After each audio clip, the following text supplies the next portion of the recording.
Informasi dari pemerintah Kota Bekasi yang melakukan pendampingan psikologi kepada korban yang merupakan seorang ibu usai dianiaya anak kandungnya sendiri. Saat ini polisi telah menangkap pelaku. Setelah video penganiayaan seorang anak kepada ibu kandungnya beredar di media sosial, polisi menangkap pelaku di rumahnya di Bekasi, Jaya Indah Irigasi, Kota Bekasi. Pemerintah kota memberikan pendampingan psikologis kepada korban atas peristiwa yang dialami. Sementara polisi mendalami motif penganiayaan yang dilakukan pelaku terhadap ibu kandungnya. Anak hari ini sudah diamankan di Polres dan kemudian tentu akan berproses karena dianggap sudah dewasa ya, untuk proses hukumnya, pidananya. Dan yang lebih penting adalah bagaimana hari ini kita tentu melakukan pendampingan psikologi terkait dengan ibu. Ya. Tadi malam ternyata psikolog juga sudah masuk.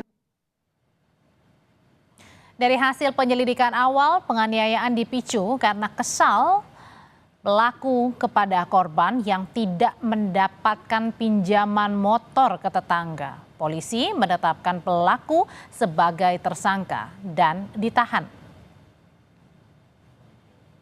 Dan sedang duduk, kemudian pelaku yang adalah anak kandung korban juga berada di teras rumah. Di situ pelaku mengatakan kepada korban, tolong pinjamkan motor ke tetangga. Tetapi karena sudah keseringan, korban tidak keenakan dan tidak melaksanakan permintaan dari anaknya.